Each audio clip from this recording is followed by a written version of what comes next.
Getting comment 241 multiple times is a good thing because this comment praises you for having checked your work.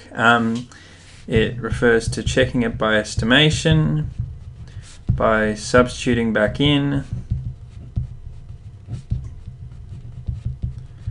by doing a question an alternative way, etc, etc. So just to explain what some of those things are, if you oh, and there's a final one there also, reversing a process. Okay, so if you did, I don't know, 1,000 and like 1.01 divided by 0.13, and you get an answer of 7.7. That's sensible because it seems to me there's room for around 7 or 8 0.13s in a 1. So that's an example of just checking that your answer is sensible by estimating. Substituting back in is a classic example. If you solve a simple equation and you get that, just check that when you put a 3 where x was, you get something that's true. This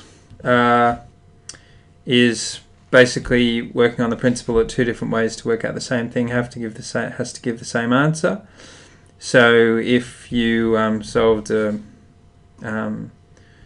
quadratic or whatever, and you use the quadratic formula, maybe you 3 and -3 spit out, well, just check if you get the same answer by factorizing.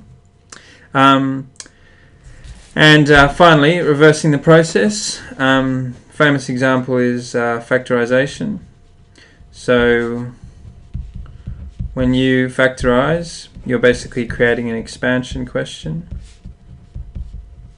and so therefore you can just reverse it and see if you get what you started with. So if I do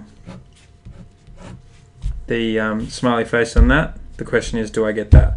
And in fact I don't. I get this.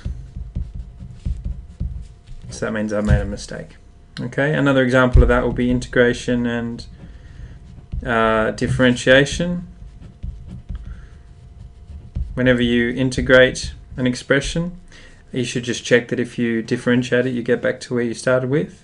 Now, of course, all this must be done in moderation. You do not have an infinite amount of time in your exam to check everything, but nonetheless, checking your work is particularly valuable in topics where you needlessly make loads of mistakes.